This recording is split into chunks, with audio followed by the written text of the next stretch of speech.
Chicken masala nga palang niluto ko ngayon para sa lunch namin mga kabsat. Kaya naman, tutukan nyo ko at panoorin nyo kung paano ko magluto ng chicken masala. Chicken breast nga pala yung parte ng manok na gagamitin ko sa pagluluto ng chicken masala at hinati-hati ko lamang dyan ng pa-cubes, hindi naman maliliit, hindi rin naman malalaki. Bali nga pala imamarinate ko nga pala muna yung manok bago ko pala iluto, kaya naman ilalagay ko na lamang dyan sa screen kung ano yung mga nilalagay kong mga pampalasa. Iba't iba nga pala tayo ng pamamaraan sa pagluluto ng chicken masala. Meron yung gustong maanghang na maanghang pero meron din naman yung gusto na hindi naman siya maanghang mga kabsat. Kagaya dito mga kabsat, konti lang talaga yung sili na nilagay ko kasi nga naman may bata na kakain. Napaka-easy nga lang pala lutuin tong chicken masala mga kabsat at pagkatapos nga pala ng 1 oras sa pagmamarinate ng manok ay nag-spread na nga rin pala ako dyan ng butter tapos ipiprito ko muna yung manok, lulutuin ko muna yung manok mga kakabsat. Ilang beses na rin nga pala ako nakaluto ng chicken masala at iba't iba nga rin pala yung mga recipe na pinapasa sa akin ng amo ko kaya naman ginagaya ko lamang. At kapag ganyan na nga pala yung kulay mga kabsat, pwede ko na din pala siyang i-transfer at magluluto na nga pala ako para sa sauce ng chicken masala. Sa parehong kawali nga pala naglagay ako ng butter, bay leaves, cinnamon wood, hale at saka yung cloves mga kabsat at syempre yung ginahit-gahit kong sibuyas at naglagay nga rin pala ako dyan ng cashew.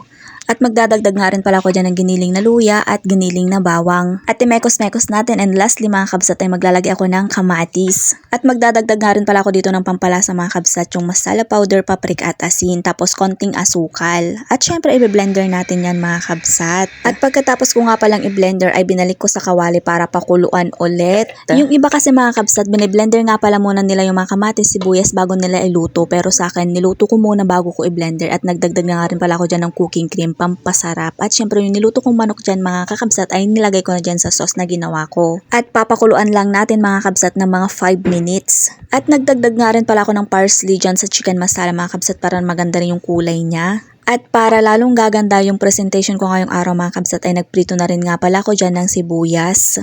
At syempre kung may ulam mga kabsat, hindi rin mawawala yung kanin. Nagluto na nga rin pala ako dyan ng kanin. At yan, fast forward, naluto na nga rin pala yung kanin. At kulay yellow mga kabsat, naglagay nga pala ako dyan ng zafaran. At nilagay ko na nga rin pala sa hafida para naman hindi siya agad lumamig mga kabsat. Naglagay muna ako ng kanin, tapos yung niluto kong chicken masala.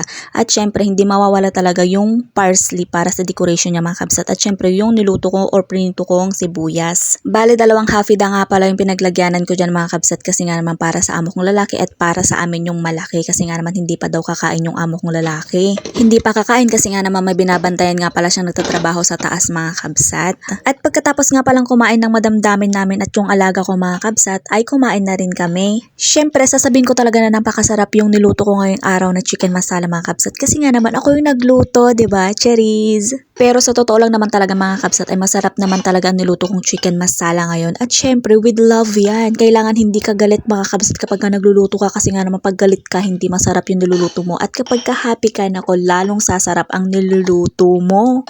So yun lang for today's video mga kabsat. Kakain muna ako. Bye!